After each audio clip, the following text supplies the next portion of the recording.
Well, we are getting the first reports of a mass protest in Srinagar, which is the largest city in the region, that happened right after Friday prayers, where thousands of people marched towards downtown Srinagar, and they were met with live fire, tear gas and rubber-coated steel bullets.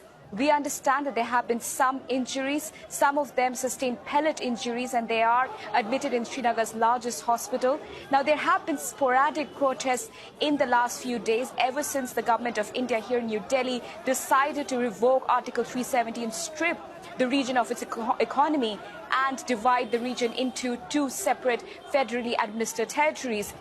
There's a lot of discontent and anger among the people in parts of Indian administered Kashmir, which is under severe communication blackout, and also severe restrictions have been put in place.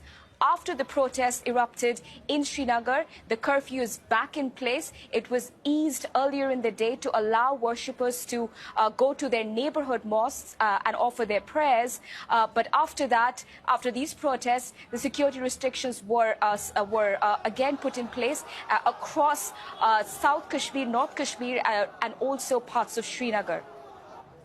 What's the word now on restrictions?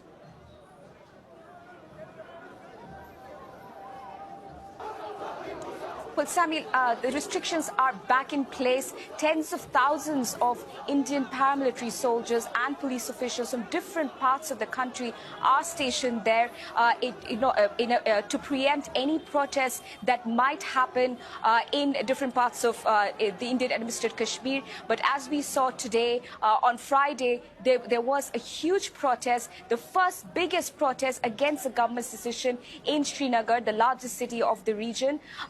The shops are still closed. People still don't have access to food and medicines. A curfew is still in place. Telephone lines are still blocked. Internet is still not working. People are queuing up in front of government offices and airports, the only few places where some phone lines are working, to speak to people outside in the Indian administered Kashmir to let them know that they are fine, or to tell them about their well-being. So the situation is extremely volatile right now in parts of the Indian administered Kashmir. Sami? All right, we'll leave it there. Thanks so much, Priyanka Gupta.